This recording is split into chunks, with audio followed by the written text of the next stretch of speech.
손실극복 프로젝트 나만 믿고 따라와 2부 시작하겠습니다. 네. 오늘 김형일 전문가님 그리고 최병훈 전문가님과 함께하고 있고요.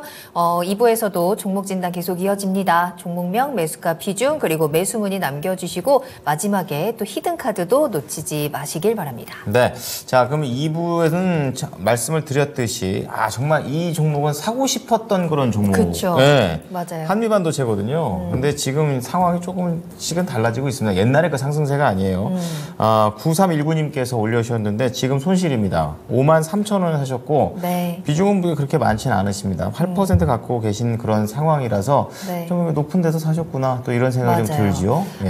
이제 왜 내 계좌에는 한미반도체가 없을까 하셨던 네. 분들 이제 최근에 이렇게 좀 하락을 하니까 이때가 기회다 한번 매수를 해보자 하셨던 것 같아요. 생각할 수 있죠. 네, 우리 시청자님께서도 주가가 많이 내려왔기 때문에 반등할 것 같아서 어제 이제 매수를 하신 겁니다. 그렇군요.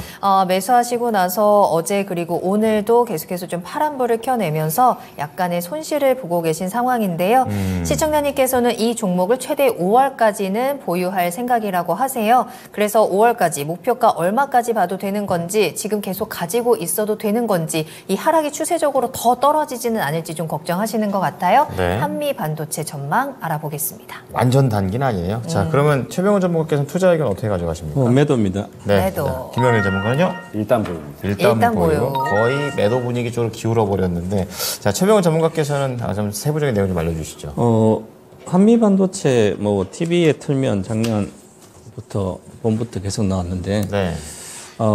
많이 빠져가지고 67,000에서 52,000원이니까 15,000원 빠졌으니까 한 20-30 빠지면 사게 되면 단순히 생각해도 많이 올라간 주식이 20% 이상 빠지면 하락 추세입니다. 우리가 이제 일반적으로 지수를 그렇게 이야기했는데 고점 대비 그냥 가다가 한 20% 이상으로 빠지면 약세 장애로 들어갔다. 막 이렇게 이야기하잖아요, 방송에서. 그죠? 네. 전문가들이. 그러면 67,920% 빠지면 네. 13,000원 빠지면 이하로 빠지면 이것은 그냥 약세로 들어간 거죠. 추세 하락으로 들어간 겁니다. 지금 5월달 갖고 있으면 아마 3만 원 정도 갈걸요? 3만대로.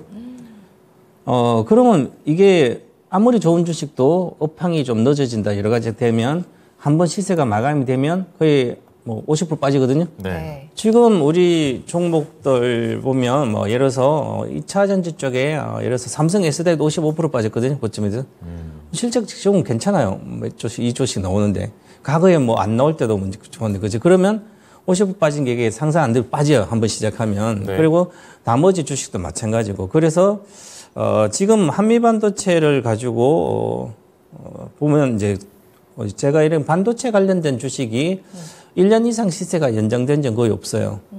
지금까지 보면. 그러면, 2017년도 엄청 장이 좋았을 때도 있는데, 한번 차트를 대충 보더라도, 내용은 제가, 회사는 앞으로 HBM 관련된 여러 가지 있으니까 다 알다시피 좋아서, 그런 것은 다 좋죠. 그죠? 그럼 실적이 이제 받쳐줘야 하는데, 아직 실적이 안 받쳐지는 상태에서, 올해는 좀 더 나아지죠. 그죠? 그러면 이미 2025년도 이상의 실적이 다 반영된 상태에서 시가총액 6조가 갔는데, 이 시가총액 6조라는 것은, 최소한 시가총액 6조니까 6천억 정도를 과거 같으면 장비준 6천억 정도 영업이익을 내야만 시가총액 6조를 대변할 수 있습니다. 그러면 이것은 이제 장비업체는 갔다가 HBM이라도 이쪽에 패키징 쪽은 계속 TC본드는 앞으로 계속 더 수요가 폭발하고 수요가 공급이 부족하니까 그렇더라도 17배 정도, 20배 정도 보는 지금 애널리스트들이 30배에서 또 프리미엄까지 주는 것은 주가가 올라오니까 그렇게 하는 거지. 실제로 주가가 내려가면 또 낮추거든요. 그러면 지금까지 보면 장비업체들은 기존 17배 반하면 20배 고점입니다. 그러면 내년에 예상 실적이 2천억 정도 나온다 치더라도 그러면 30% 성장해서 2026년도 한 3천억 정도 영업이익 나와도 이건 20배이기 때문에 이미 곧 2026년도까지 실적이 다 주가에 반영되는 상태. 이제는 이것도 악재만 남아 있습니다, 앞으로. HBM32가, 예를 들어서 삼성전자보다 이렇게 하이닉스 1분기 양산한다고 하는데 저는 1분기 양산 안 되고요. 3분기 정도 양산될까? 그 정도로 가야 될 것 같습니다. 하이닉스는 2분기 정도 될 것 같은데 그러면 이미 1분기에 양산될 거로 보고도 주가가 반영된 상태이기 때문에 그러면 실적이 나오는 주간 예상보다 적게 나올 겁니다. 그러면 주식은 안 갑니다. 자, 그래서 차트도 보시면 월봉 차트도 이렇게 작년 1월부터 23년 1월부터 2월부터 계속 가버렸죠. 1년 동안 올라갔습니다. 이제 연봉으로 이미 연봉이 하나, 두 번째 나오고요. 이미 스토캐스틱은 쌍봉을 그리고 골든크로스, 데드크로스 두 번 나왔습니다. 그럼 쌍봉을 그리고 내려갔으면 이건 추세 하락에 들어간 거죠. 월봉 차트로. 장기로 추세 하락인 거죠. 자, 그러면 주봉 차트도 보면 이미 수렴을 한 상태에서 밑으로 지금 쳐박고 있잖아요. 그러면 다시 올라가더라도 이거 돌파를 못 합니다. 그럼 외국인만 사 있거든요. 이거 외국인이 이제 한미반도체를 작년 하반기부터 4분기도 사가지고 지분을 4% 이상 샀습니다. 그래서 400만 주 샀기 때문에 이제 팔고 있거든요. 그러면 400만 주가 나와야 되는 거죠. 작년 외국인들이 샀던 4분기에 샀다는 것은 전부 다 외국인들 단기 매매자들입니다. 장기 투자자는 그 전에 샀겠죠, 당연히. 뭐, 엔비디아가 갈 때 번부터. 그러면 단기 투자자 그 400만 주가 다시 9%, 13%에서 지분이 지금 9%까지 내려오면 이 주식은 다시 3만 원대는 당연히 오는 거고요. 이 수급선을 당연히 깹니다. 그러면 수급선을 깨면 27,500원입니다. 그렇기 때문에 이렇게 겁나게 생각해야지 올라간 주식을 잠깐 빠졌다고 지금까지 보다가 사는 것이 바로 뒷북 투자예요. 절대로 장기 투자도 마찬가지예요. 단기 매매도 그렇게 하시면 반도체는 퐁플랑 했을 때 업황 좋아지기 전에 사놓고 그때 지금 팔아먹어야 된다. 지금 갖고 계신 분들은 저는 내일이라도 반등도 바랄 필요 없이 전략 매도하고 관심을 벗어나야 된다. 지금 이제부터는 이런 반도체, AI 반도체 관련된 소재주부터 이런 것들이 손실이 좀 많이 날 걸로 보이고요. 이미 올해 예상 실적 다 주가에 이미 반영됐기 때문에 그렇습니다. 그래서 중소형주에 대한 반도체 업종들은 좀 조심해야 되지 않을까. 그렇게 보고 있습니다. 네. 상승 모멘텀에 대한 부재 많이 좀 선반영됐다는 얘기 해주셨고요. 김영일 전문가는 일단 보유라고 말씀하셔가지고 약간은 또 매도를 염두해야 되겠다 이 생각 드는데 어떻습니까? 저는 굳이 왜 들어가셨는지 모르겠어요. 지금 반도체가 삼성전자가 실적이 안 좋게 나오면서 분위기가 싹 죽었잖아요. 네. 그러면서 그나마 살아있는 게 이제 뭐 온디바이스 AI 이쪽이거든요. 그러니까 그나마 이제 뭐 성장이라는 키워드를 좀 갖고 있는 그나마 제주 반도체 정도? 그러면 이제 한미 반도체는 어찌됐든 올해 뭐 HBM 관련된 이런 기대감들이 여전히 남아있기는 하죠. 그런데 굳이 지금 시장이 이렇게 하락을 하고 있고 반도체들도 다 차익 실현이 나오고 있고 삼성전자도 이렇게 하락을 하고 있고 이러한 상황에서 굳이 한미반도체를 고점에 있는 이러한 상황에서 저는 매매할 만한 매력도가 지금은 단 하나도 없다고 생각을 하거든요. 그러면 한미반도체가 이제 상승이 나오기 위해선 결국에는 저는 이제 이 바라야 되는 모멘텀이 내일부터 시장이 올라갈 거다라는 확신이 있으셨으면 저는 괜찮다라고 생각을 해요. 이제 시장 많이 떨어졌고 내일 시장은 상승은 할 것이고 반도체는 주도주 종목군이기 때문에 그 주도주 종목군 중에서 한미반도체가 많이 빠졌고 그러면서 한미반도체가 바닥 잡고 올라갈 거야라는 그리고 이 부분에 대해서 확신이 있으셨으면 그러면은 저는 진입하시는 거 괜찮다라고 생각을 하는데 단순히 많이 빠졌기 때문에 진입을 하셨다라고 하시면 저는 매도하셔야 된다라고 생각을 하고 있습니다. 왜냐하면 지금 현재 시장은요 철저하게 매우 일부 가는 종목만 가는 시장이기 때문에 그 가는 종목만 잘 선별을 해서 골라 가야 되거든요. 내가 알고 있었던 좋은 종목 혹은 주위에서 좋다고 하는 종목들은 이제 더 이상 좋은 종목이 아니게 되어버린 겁니다. 왜? 지금 현재 시장이 워낙에 좋지 않기 때문에 시장이 매우 이 좁은 범위에서 주목하는 일부 종목들만 올라가는 시장이 되어버렸거든요. 그렇기 때문에 한미반도체는 저는 굳이 지금 현재 시장 상황에서 접근할 만한 그런 매력도는 크게 느껴지지 않았고 그렇기 때문에 일단 보유라고 말씀을 드린 건 들어가시긴 들어가셨잖아요. 그러면은 지금 상황에서 봤을 때 어제 밑꼬리를 살짝 그린 구간이 약 한 5만 500원 정도 되거든요. 5만 500원 정도, 5만 원 정도 이 정도 구간 이탈 시에는 저는 무조건 정리 해주시는 거 추천드리고 현재 구간에서 반등 나온다라고 했을 때는 한 1차 목표가 6만 원 정도까지는 볼 수 있겠다 정도로는 생각이 되어서 그래서 일단 보유를 말씀을 드렸습니다. 그보다는 조금 더 이제 차라리 다음 좋은 종목으로 교체하시는 게 좋지 않을까라고 생각이 되지만 어찌됐든 지금 현재 상태에서 시장이 어찌됐든 이 반도체가 올라오려면 기본적으로 시장이 받쳐줘야 됩니다. 주도주 종목군에 속하고 시총이 큰 종목들이 많고 그렇기 때문에 반도체 종목군들은 기본적으로 시장이 어느 정도는 받쳐주어야지 올라올 수가 있다는 점을 꼭 명심을 하셨으면 좋겠고 그렇기 때문에 일단 지금 현재 상황에서 일단은 보유하시면서 반등 나왔을 때 정리 그리고 혹시나 저점 이탈 시에는 정리로 잡아가시면서 조금 더 매력 있는 종목 시장이 주목하는 종목에 접근을 하시는 게 좋지 않을까 생각됩니다. 네, 자 한미반도체 분위기가 좀 바뀌어 버렸죠. 네. 한미 반도체보다 한미 약품이 좀 더 많이 좀 드러나고 있는데 어쨌든 두 분의 의견 거의 다 매도 그리고 일단 보유 의견이 나왔습니다. 좀 자세하게 정리해 드리겠습니다. 자, 최병훈 전문가께서는 매도 의견 목표가 57,000원에 손절가 51,000원 제시를 해주셨고요. 김명일 전문가도 우선은 목표가 6만 원 잡기는 하셨지만 너무 또 거기까지 욕심을 내진 마시고 손절가 5만 원 제시를 해드릴 테니까 손절가가 더 중요하다라는 점 체크하시기 바랍니다. 네, 자 그러면 저희 나만 믿고 따라와 스피드 종목 진단 출발하도록 하겠습니다. 궁금하신 종목명, 매수가, 비중 지금 바로 남겨주시면 됩니다. 채팅창 보니까 저희 주식 가격 좀 올려주세요라는 댓글도 보이고 진입 시기가 궁금하다라는 댓글들도 올려주고 계시는데요. 네. 지금 이 시장을 어떻게 버텨야 하는지 그리고 내 종목은 어떻게 하면은 내가 조금 더 잘 빠져나오고 잘 대응할 수 있는지 두 분의 의견 들어보시길 바라겠습니다. 채팅창에 남겨주시거나 전화상담 02325-8200번, 325-8200번으로 전화 주시면 되겠습니다. 네, 자 그럼 첫 번째 종목은 유튜브에서 울릉도 타코야끼 님께서 왠지 더 맛있을 것 같아. 울릉도 타코야끼. 바다에 가깝기 때문에. 오, 네. 자 종목은 맛있겠다. 근데 네. 종목도 약간 연관성이 있어요. SK 오션 플랜트 약간 또 해상 풍력 쪽입니다. 좋습니다. 근데 사셨던 가격이 높네요. 2만 원이고 15%인데 점점 좋아진다 하여 투자했는데 다들 관심이 적은 것 같다. 교체할까요? 오늘 또 트럼프 얘기했는데. 자, 이걸 또 최병훈 전문가께 여쭤보도록 하겠습니다.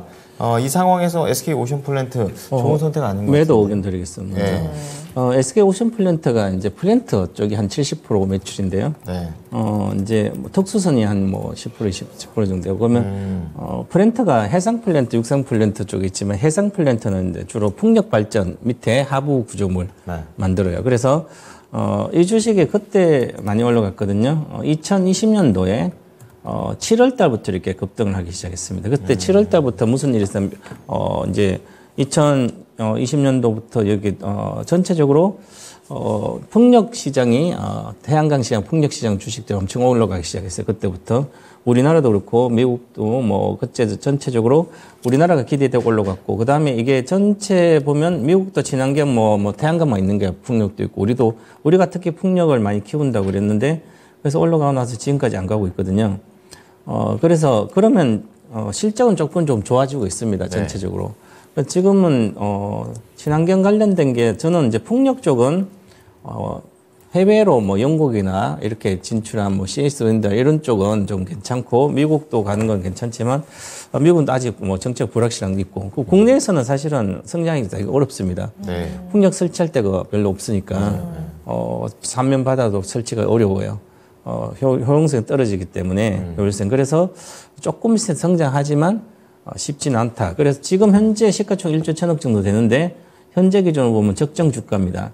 그러면 전체적으로 적정 주가인데 이 친환경 관련된 모멘텀이 자꾸 오늘 뭐 하나 이제 솔루션 급락했듯이 뭐 트럼프 관련된 이슈가 있으면 또 여기서 추가 내려가거든요. 그래서 계속 항상 박스권에 있다가 붕괴를 되면 주식을 사면 안 되는 거죠. 그 박스권에서 이제 박스권에 있는 주식은 거의 90% 이상이 박스권 여기서 물려요. 네. 그래서 대다수 투자자들이 올라올 때 이렇게 올라오잖아요. 올라오면 여기서 내려오면 여기 살려고 그래 자꾸. 그러면 사는 것은 이 박스권 다 돌파해서 여기서 오히려 높은 가격에 사는 게 훨씬 더 빨리 먹어요. 개인 투자 3개월 이상 갖고 있지도 않는데 싸다고 아주 좋다고 그러면 나만 있는 거죠. 이제는 악재만 나오는 거죠. 행보하다 다들 가지고 있다. 난 장기로 좋을 거야. 이제 실적도 좋아지면 갖고 있다가 모멘텀이 악재가 나오니까 그냥 밑으로 빠지는 거죠. 즉 항소와 곰이 싸웠다가 그리고 요즘 악재는 곰이 때려버리는 거예요. 그렇죠. 항소는 가만히 있었는데 그죠? 때리니까 막 꼭 하도 차빠져 넘어지는 거죠. 그래서 그렇죠. 내려가는 거예요. 그래서 지금은 내려가고 있습니다. 그래서 매도를 하셔야 될 것 같고요. 그래서 지금 오늘도 뭐 거래량은 별로 없지만 그렇더라도 하락이 나오고 이 거래가 많이 실렸기 때문에 아직은 뭐 큰 문제는 없습니다. 그래서 17,000원 정도를 보유하고 싶으면 17,000원 손절가 드리겠고요. 만약에 팔고 싶으면 반등 시에 그냥 손절하고 나오고 싶으면 반등 시 12평선 정도 12평선이 19,200원이에요. 그래서 19,200원 정도 매도 의견 드리겠습니다. 네, 자 SK 오션 플랜트 손절가 17,000원 그리고 반등 시 매도인데 19,200원 제시를 해드릴 테니까 잘 나오셨으면 좋겠습니다. 네.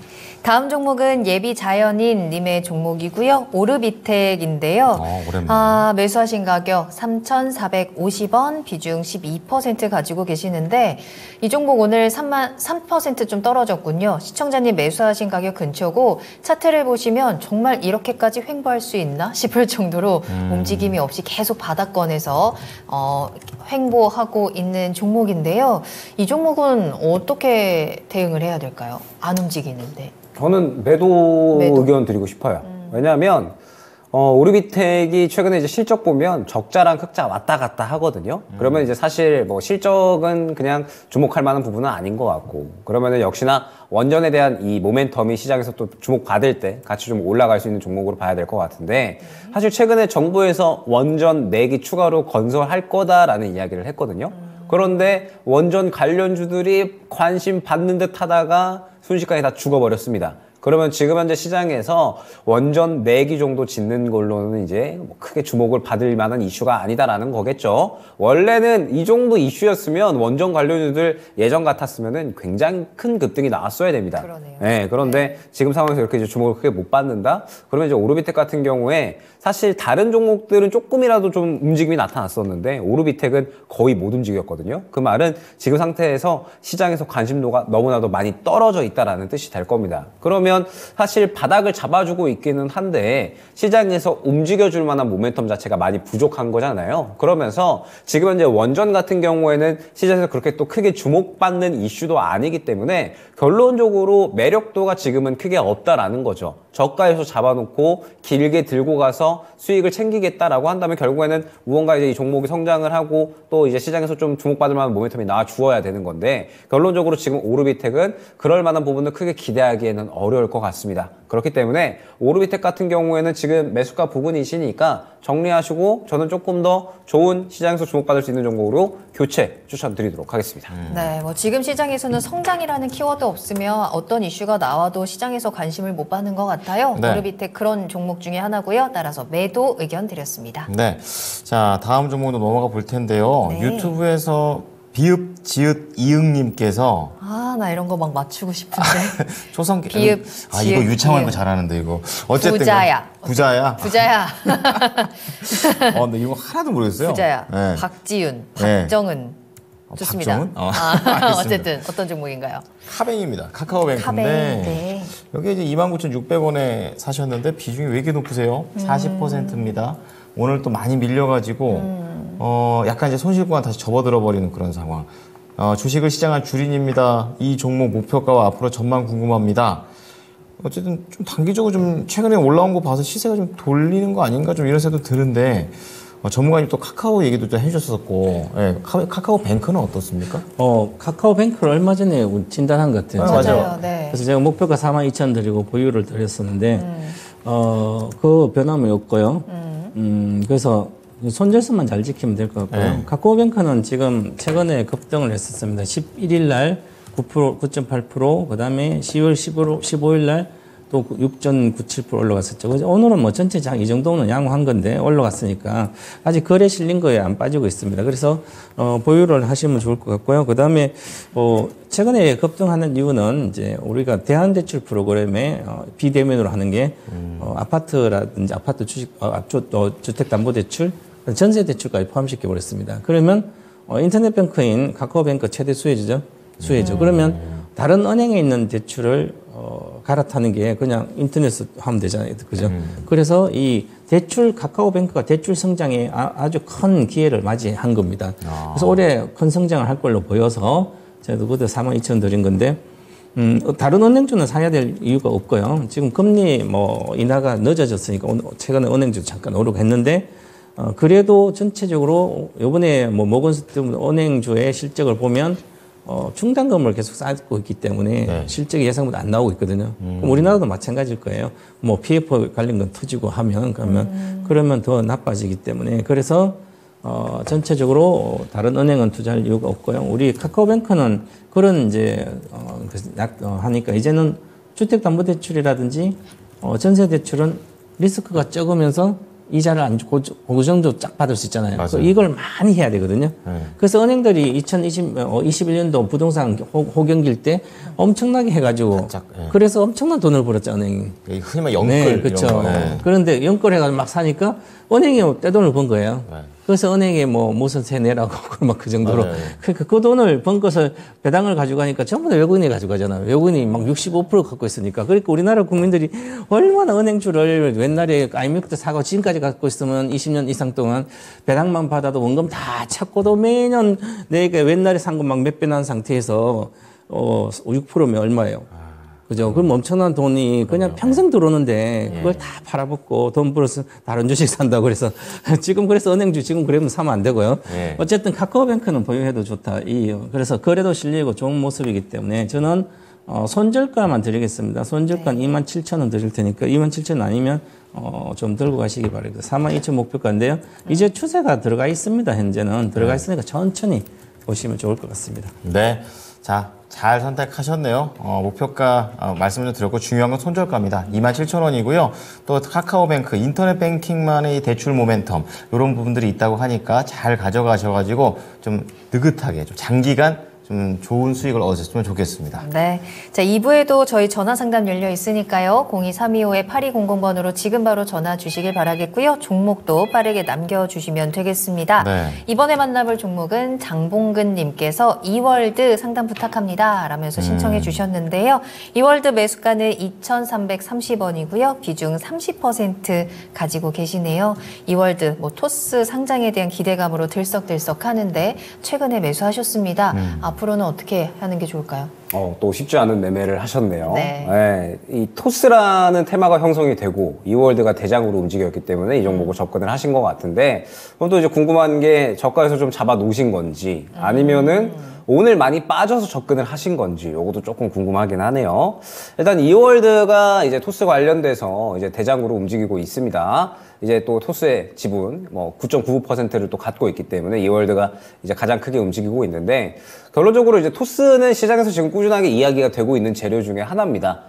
이제 또 새롭게 상장을 한다라는 이야기 나오면서 한 차례 좀 상승이 나왔었고 그 다음에 최근에는 입찰 제한서 마감이 됐는데 이제 또 각 증권사들이 굉장히 높은 프리미엄을 붙여서 가격을 또 상당히 높게 평가를 했다라는 부분에 대해서 또 시장이 주목을 하면서 이 부분이 또 이제 움직였었잖아요. 그럼 이제 다음 달 정도 됐을 때는 주관사 선정하면서 이제 또 차근차근 상장에 대한 준비를 하게 되겠죠. 그러면서 또 이제 관련해서 이제 이 시장에서 추가적으로 한 차례 정도는 움직임이 나올 수 있지 않을까 생각이 됩니다. 그런데 결론적으로 지금 현재 상황에서 현재 위치에서 더 빠져서 올라가느냐 아니면 현재 위치 지켜주고 올라가느냐 이게 중요한 거예요. 지금 보게 되면 현재 위치가 굉장히 중요하다라고 생각이 되는 게 여기에서 지켜주면서 추가적으로 상승이 나올 수 있는 위치가 되는 거고 만약에 깬다라고 했을 때는 2,000원대 혹은 1,000원 후반대까지 빠질 수 있는 위치거든요. 그렇기 때문에 대응에 대한 부분은 상당히 조금 간결하게 말씀을 드릴 수 있을 것 같습니다.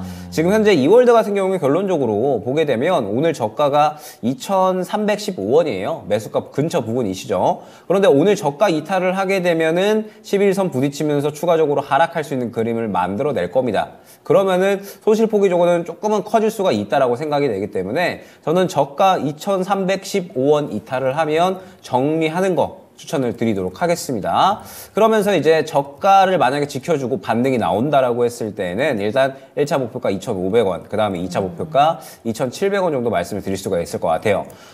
최근에 이제 상승이 나왔을 때 물량이 다 죽지는 않았습니다. 아직까지 살아있기 때문에 한 차례 정도의 반등을 조금 노릴 수 있을 것 같기는 한데 혹시나 이제 저가에 잡아 놓으셨다면 그러면서 이제 만약에 눌렸을 때 들어가셨다면 지금의 상태에서 이월드는 한 차례 토스에 대한 재료가 불고 나서 약간의 조정 구간인 거거든요. 그렇기 때문에 다시 한번 시장에서 이제 재료가 주목받고 힘이 붙어줘야지 추가 상승이 나올 수 있다라는 점을 꼭 염두를 하셨으면 좋겠습니다. 그렇기 때문에 반등 시 매도, 그 다음에 또 저가 이탈 시에는 정리하는 쪽으로 가셔서 테마 때문에 올라간 종목이니만큼 테마의 바람이 어느 정도 마무리가 되면 꼭 정리를 하고 가야 된다라는 점을 염두를 하고 가셨으면 좋겠습니다. 네, 아슬아슬 이 중요한 구간에서 딱 매수를 하셨네요. 네. 자, 2,315원 이탈 시 매도 시그널 드렸고요. 2,500원, 2,700원 목표가 기억하시면 되겠습니다. 네, 자 다음 종목은 유튜브 KJS. 왜 자꾸? 오늘 왜 홍해하고 왜 초성 게임을 왜 제가 계속 해야 되는 겁니까? KJS는 많죠 네. 또. 김정수, 김진수, 강재성.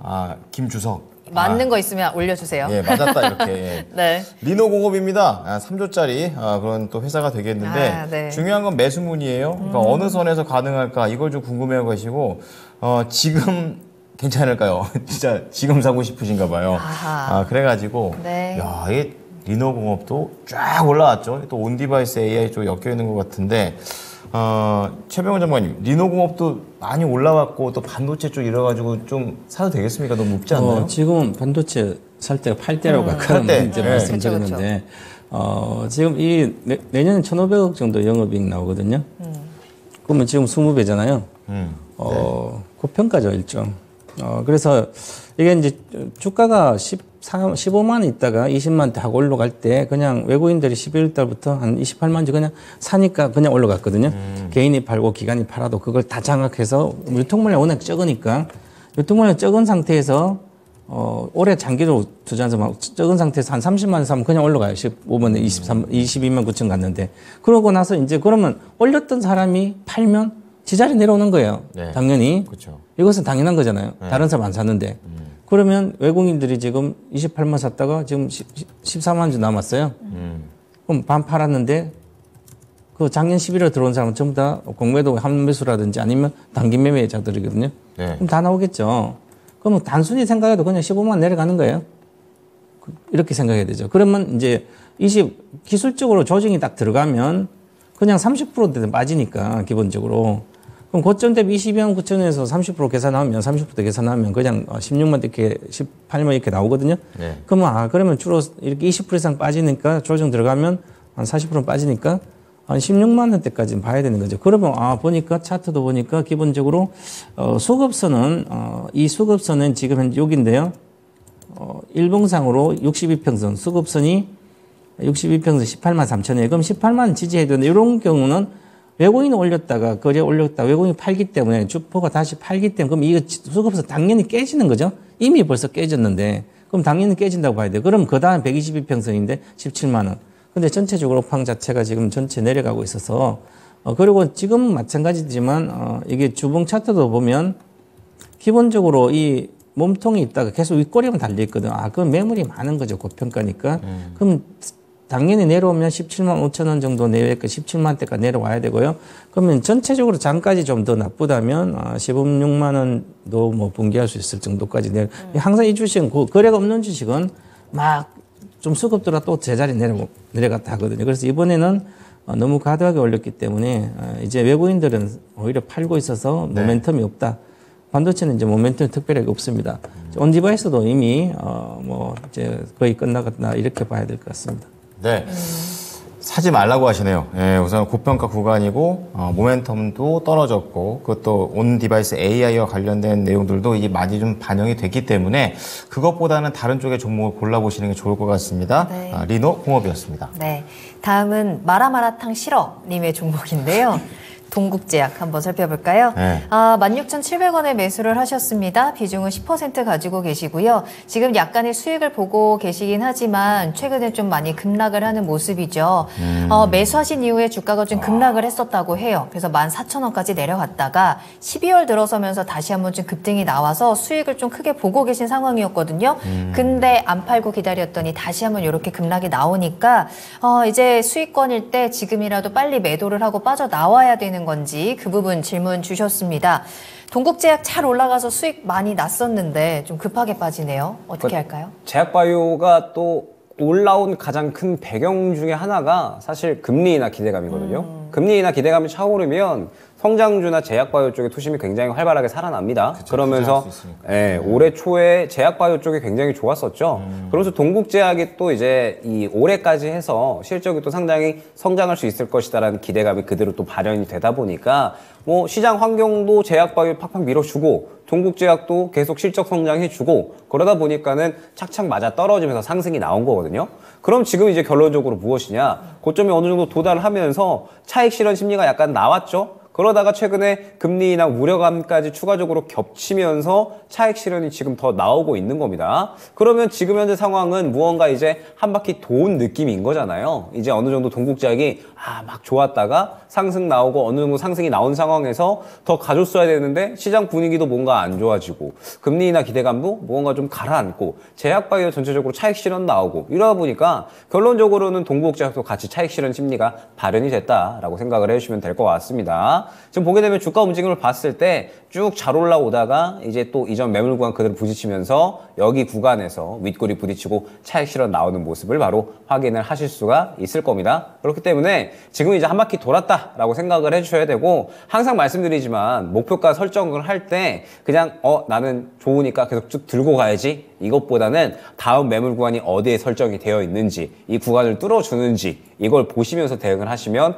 목표가 설정하기 아주 수월하실 겁니다. 자, 그러면 지금 이제 동국제약 같은 경우에는 어찌됐든 지금 이 고점 구간에서 약간의 매물 구간 부딪히면서 차익 실현이 나오고 있는 거잖아요. 그러면 현재 상태에서는 이제 21선을 봐야 되는 거죠. 현재 구간 21선에서 만약에 반등이 나온다라고 했을 때에는 1차 18,000원, 2차 19,000원 말씀드리겠습니다. 반등 나올 때 수익 챙기고 빠져나와야 되는 종목으로 저는 일단은 해석이 되고요. 만약에 17,000원 구간 이탈을 하면 추가적으로 빠질 수 있으니까 이 구간 이탈 시에는 매도를 해야 되겠죠. 수익은 결국에는 확정을 지어야지 수익이다라는 점 꼭 명심을 해주시고 일단 지금은 기회가 조금 지나갔으니까 현재 구간에서는 이제 조금이라도 수익을 더 키울 수 있는 대응을 해야 되는 시점이라는 점 안내드리도록 하겠습니다. 네, 내일 당장 팔기보다는요, 요 방향성이 좀 21선 지켜주는지 안 지켜주는지 확인하신 다음에 네. 수익을 조금 더 키워가셨으면 좋겠습니다. 목표가는 18,000원, 19,000원 전해드렸어요. 네, 자 다음은 전화 받아보겠습니다. 시청자님 안녕하세요. 안녕하세요. 네, 반갑습니다. 자, 어떤 종목 궁금하십니까? 네, 알테오젠이고요. 네, 매수가 비중은요? 네, 82,500원에 30%예요. 이게 작년 11월에 사셨습니까?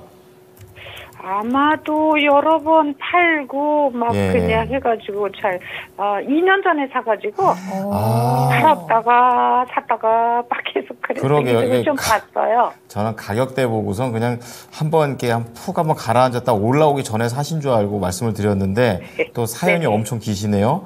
자, 네네. 알테오젠 어떤 게 가장 궁금하십니까? 최근에 어딜 보니까 알테오젠이 MSCI에 편입 가능성이 있다. 그런 말도 있고 MSCI에 편입하면 좋은 건지 나쁜 건지 너무 모르고 이거를 그래서 팔아야 할 건지 가지고 있어야 할 건지 궁금해서요. 네네. 정확하게 이제 수급과 관련된 부분이 좀 궁금하시고 거기에 대한 가격 전략까지 잡아드리면 되겠네요. 네. 자, 그러면 최병훈 전문가 연결해 드릴 테니까 자세하게 진단 받아보시죠. 네, 안녕하십니까 시청자님. 안녕하세요. 네, 밤낮 전화주셔서 감사합니다.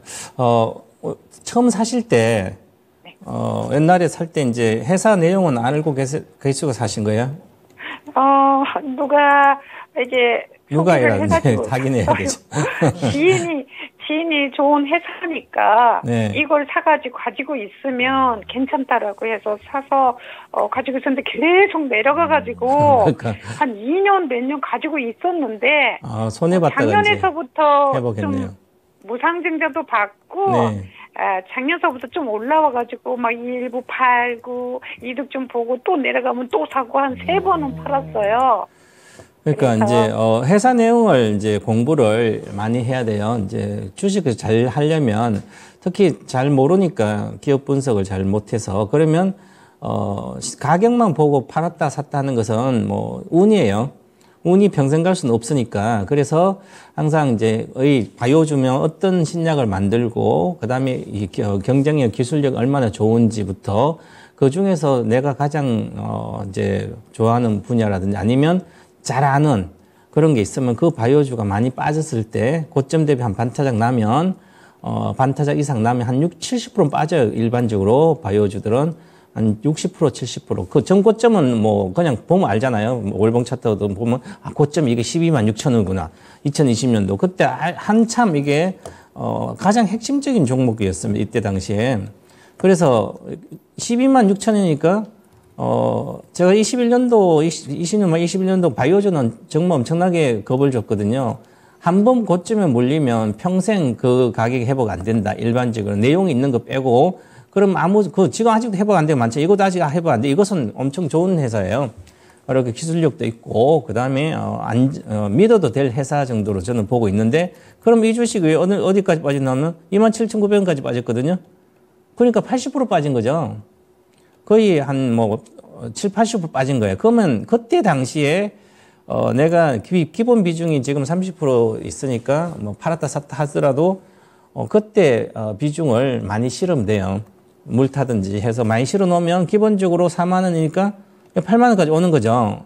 그죠? 평균적으로 3, 4만이면 따블은 갑니다. 일반 제약 바이오는 다 비슷해. 보실주도 마찬가지예요. 그런데 이제 기술적인 잘 모르니까.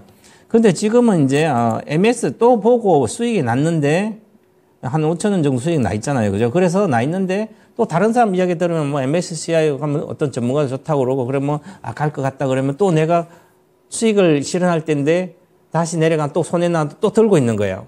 이것은 아니고요. 그래서 기술 바이오전 일단 올라오면 많이 올라왔을 때는 팔 생각을 해야 됩니다. 왜냐하면 그 내용이 실적으로 받쳐주는 게 시간이 많이 걸린다든지 아닐 수도 있기 때문에 테마성도 강하기 때문에 그래서 기본적으로 제가 보는 기준으로 보면 이건 차트는 잘 모르시겠지만 일단 제가 분석해서 목표가 드리겠습니다. 1차 목표가는 기본적으로 딱 하면 그냥 나옵니다. 이 주식은 잠깐만요. 여기 되면 이 평균적으로 보면 엄봉 주고 여러 가지 있으니까 자 처음에 목표가는 77,000원이에요. 그럼 작년 9월에 왔을 때 81,000원 갔으니까 77,000원 가서 팔면 되고요. 그 다음 조정 내려와서 12평선 오면 다시 사서 5만원 사서 다시 목표가 102,000원인데 102,000원 근처 팔면 되죠. 그래서 103,000원 찍고 내려가고 이거 목표가 찍었습니다. 일단. 그리고 이 목표 2020년 강력한 그런 코로나 시대에 갔던 주식을 126,786원 돌파하려면 더 강력한 게 있어야 되는데 아직 그게 없기 때문에 그래도 실린 상태고요. 지금 엄봉 주고 있으면 이게 조정 들어갈 확률이 높습니다. 그럼 조정 들어가고 아직은 끝나진 않을 걸로 보여요. 내려가면 다시 반전할 걸 보여요. 그럼 반전할 때 반드시 이 돌파 시도를 하든지 돌파를 해야 돼요. 그러지 않으면 엄봉 주고 또 양봉 주고 기회는 있겠지만 저는 일단은 기술적으로 보면 여기서 일단 매도가 나왔습니다. 일봉상으로 여기 못 들어갔으니까. 그 매도 나왔기 때문에 12평선 정도 반등하더라도 장이 잠깐 반전해서 하면 12평선 91,000원이거든요. 91,000원 목표가 매도가 드리고 손절가도 드리겠습니다. 손절가는 사신 가격 82,000원 드리겠습니다. 네. 네. 자, 시청자님 가격 전략 말씀드렸는데 궁금하신 거 해결되셨습니까? 네, 감사합니다. 네, 수익 잘 내고 나오십시오. 네, 수고하세요. 네, 네. 알테오젠이었습니다. 네, 다음 종목도 저희 전화 연결하겠습니다. 시청자님 안녕하세요. 안녕하세요. 안녕하세요. 네, 반갑습니다. 네, 수고하십니다. 자, 오늘의 마지막 종목이 될 것 같은데 어떤 종목 진단 도와드릴까요? 네, 나노신소재요. 매수가랑 비중은요? 121,250원. 121,250원에 비중은 네네, 얼마나 30%요. 30% 가지고 계시고 비중이 좀 네. 적지는 않으시네요. 네, 나노신 맞아요. 소재 좀 손실을 보고 계신 구간이라 답답하시겠습니다. 어떤 게 가장 궁금하십니까? 네, 이게 가격이 자꾸 네. 사고 계속 내려가서 네네. 언제쯤 이게 괜찮아질려나 싶어서 궁금했어요. 알겠습니다. 나노신 소재 과연 반등의 시그널이 좀 있는 건지 김형일 전문가님 연결해 드릴게요. 이야기 나눠보세요. 네, 감사합니다. 네. 네, 주영님 안녕하세요. 네, 안녕하세요. 네, 혹시 이 종목 최근에 매수하셨나요? 네네, 한 2주 됐어요. 그러면은 제가 한번 말씀드려볼 테니까 참고하시고 대응을 해보시면 좋을 것 같습니다. 네네, 일단 감사합니다. 나노 신소재가 이제 이 CNT 도전제에 대한 모멘텀이 이제 또 확보가 되어 있잖아요. 배터리 내 이제 전자의 이동을 또 촉진시키는 그런 소재이기 때문에 결론적으로는 앞으로 2차 전지 쪽에 있어서 상당히 필수적인 소재가 될 것이다라는 기대감. 그러면서 나노 신소재가 4분기에 실적이 괜찮게 나왔습니다. 물론 이제 한 40억대 정도 영업이익이 나오면서 엄청나게 큰 성장을 해주지는 못했지만 그래도 이제 어느 정도 성장해주는 모습이 나왔고 올해 이제 또 새롭게 신공장이 이제 또 가동이 될 예정이거든요. 그러면서 올해 상당히 실적에 대한 성장폭이 커질 수 있을 것이다. 이러한 기대감도 형성이 되어 있습니다. 그런데 문제는 무엇이냐? 오늘 지켜줬어야 될 저가를 이탈을 해버렸어요. 그러면 지금 현재 지켜줬어야 될 저가를 이탈을 해버렸으니까 실망이 또 심리가 추가적으로 발현이 되면서 실망 매물이 나올 수가 있습니다. 그럼 지금 상태에서 실망 매물이 추가적으로 나온다라고 했을 때 약간 1차적으로 10만 원 구간,